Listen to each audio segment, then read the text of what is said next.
네, MIT를 뜨겁게 달구고 있는 미디어 연구소. So I would like to invite Professor Ethan Zuckerman from MIT's Media Research Center. Hello, everybody. One of the big things we've been talking about today is this question of what does technology do to us as individuals in society? And I want to make the argument that we actually have a great deal of choice over our technologies. We tend to assume that technologies have to turn out one way or another, and that's simply not true. We can choose what our technologies do for us. And to tell you this story, I want to talk a little bit about the fastest moving technology in human history. And this is not artificial intelligence, this is not social networks, this is not the internet. It's a much older technology, it's radio.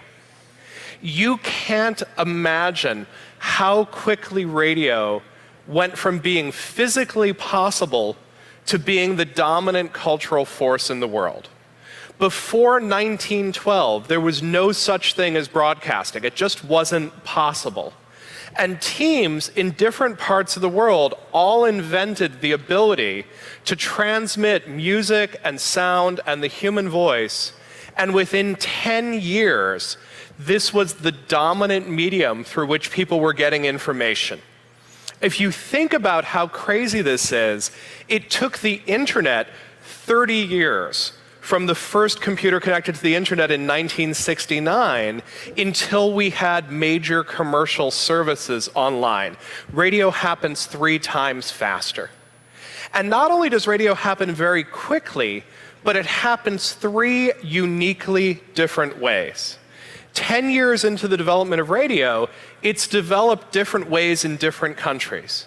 In my country, in the United States, it's free market chaos. Anyone can start up a radio station, and everybody does.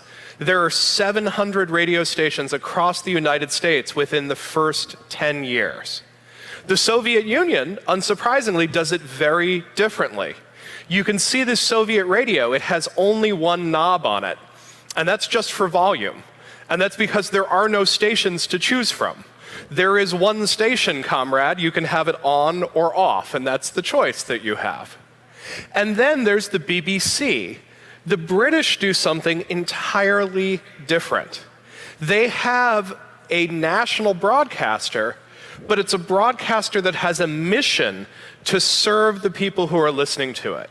It's in the spirit of public service. It's trying to figure out how this new technology can make society stronger and make it better. And that's the idea that I want to invite us all to think about today, because we need public service to come into digital media. So we are now 10 or 15 years into this social media revolution. And we're starting to see a set of models emerge. We have an international model where we have platforms that are largely based in the United States, largely based in California, but used everywhere. Everybody uses YouTube. And therefore, as Zainab was talking about earlier today, if YouTube is radicalizing us, if it's pushing us towards extreme content, it's a problem for all of us. We have the national model, and Korea is really interesting for this. Korea has its own unique social networks. They're not used outside the country. They have distinctly Korean characteristics.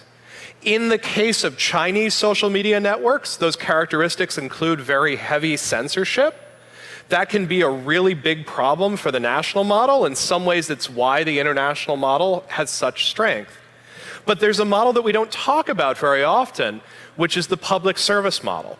It's projects like Wikipedia, where we can all contribute and we jointly build a resource together. And just like the British chose a different model for radio, it's possible to choose these different models for the internet. We don't necessarily have to have Mark Zuckerberg as a billionaire. We can also have the model of Wikipedia as well. So the first point I want to make is this idea that just because we have a new technology, it doesn't inevitably equal a certain outcome. Just because we invent radio in 1912 doesn't mean that we necessarily get BTS. There's all sorts of cultural and local factors, including our choice for what we want media to do, that determines what we end up with. So this is a great moment to ask the question, do we like how social media is working? And as you heard from a number of the speakers earlier today, we're very worried that social media might be bad for us as citizens. We're worried that it might be bad for us as individuals. People are asking the question, is social media addictive? Are we spending too much time with our phones? Is social media making it impossible for us to hear viewpoints that we don't agree with and that we don't want to hear? And you're even seeing some thinkers come out there and say, it's just time to put down your phone. Walk away from social media. It's bad for us. Delete it. Step away. Move back into the real world. And I want to suggest that I think these thinkers are wrong, and I think that they're not nearly ambitious enough. The wrong question is to ask whether social media is bad for democracy. The right question is to ask, how would we build social media that was good for democracy? So I started thinking about this question a couple of years ago, and I put some ideas down of what I would want social networks to do. I would hope that social networks did some of what they already do. A lot of us get our news over social networks. A lot of us find solidarity and common ground with our friends over social networks. My friend Zainab, who talked to us before, studies how social networks help us mobilize, how they're helping people in Hong Kong go out in the streets and ask for freedom.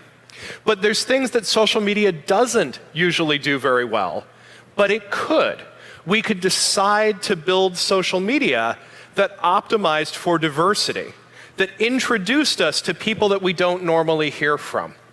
We could build social media that was a good, healthy space for discussion, where we're not just trying to go to the most extreme views, where we're not just trying to shout over each other.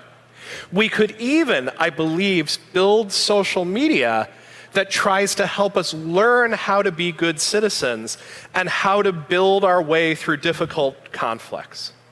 So here's the social media that I'm trying to build.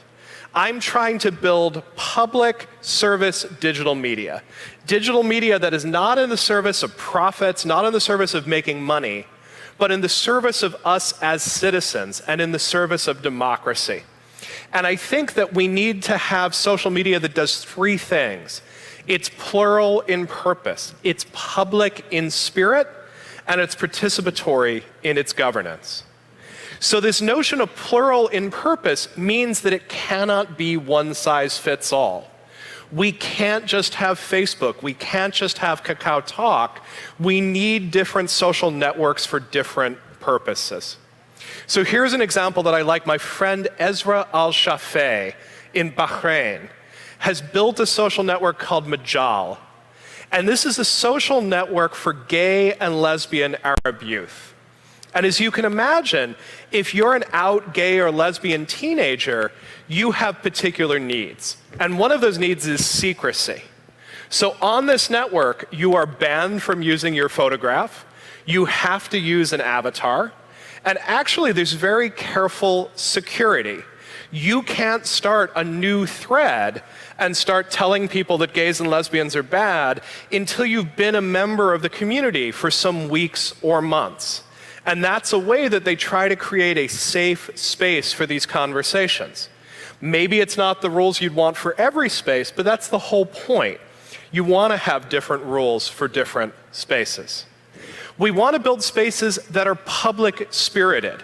They're not just for private communities, they're for helping us become better citizens and better members of democracy. And there, I'm inspired by my friend Wael Ghonim. Wael was one of the leaders of the Arab Spring in Egypt. He actually started the Facebook group that brought all the people out into Tahrir Square. But he had a really interesting problem. He discovered that the tools that were so good for mobilizing people were really, really bad at letting people have civilized and polite conversations about the future of Egypt. So he started building a completely new network called Parlio, where all the rules are about forcing you to interact politely and kindly with people who you disagree with. It's very heavily moderated. And it's not for everyone. It's really for political leaders. It's for the next generation of people who are trying to figure out how to lead our societies forward. Finally, I think we need to build social media that invites us to be the moderators. It asks us to decide what rules we want to live through and how to enforce them. And for me, one of the best models there is Reddit, which is an amazingly popular site around the world. It's the 6th largest site in the United States, and it's completely run by tens of thousands of volunteer moderators who decide what the rules are. And some of these moderators are incredibly sophisticated. There's a community of more than 1,000 moderators who keep our science going to make sure that it really focuses on peer-reviewed scientific research. But I also think we need to build new tools. And one of those new tools that I've been building in my lab at MIT is called Gobo. You can try it out at gobo.social. It's a tool for navigating a world in which we have tons of different social networks. It's an aggregator for social networks. It puts them all together in the same place, and it gives you a degree of control that you don't currently have. If you're using Facebook, Facebook tells you what post you should look at next. In Gobo, you have controls. You can decide, I want to hear from more women. And you can change the slider, and it will shut up some of the men in your feed, which is not a bad idea. If you're having too much from one political point of view, you can flip a switch, and it will add more information into your feed. You can have information that is more viral, that's more popular. Or maybe you're having a bad day and you just want to see what's funny. Whether or not this is the future of how we use social networks, having more control over those social networks is the future. We shouldn't accept a world in which these big platform companies have full control over what we see, particularly because, as Zeynep says, they're not optimizing for us as citizens in a democracy. They're optimizing to take as much of our attention as possible. So the question that I want to leave you with is this: what is it that we would want to build? We don't ask ourselves this question enough. We worry a lot about whether these platforms are good for us, whether they're bad for us, whether we should stop using them, whether we should stop our children from using them. I want you to stop asking that question. I want you to ask a very different question. What would we want to build if we wanted social media that was good for us in a democracy? Let's start there. Let's imagine better systems. Let's find a way to build it together. Thank you so much.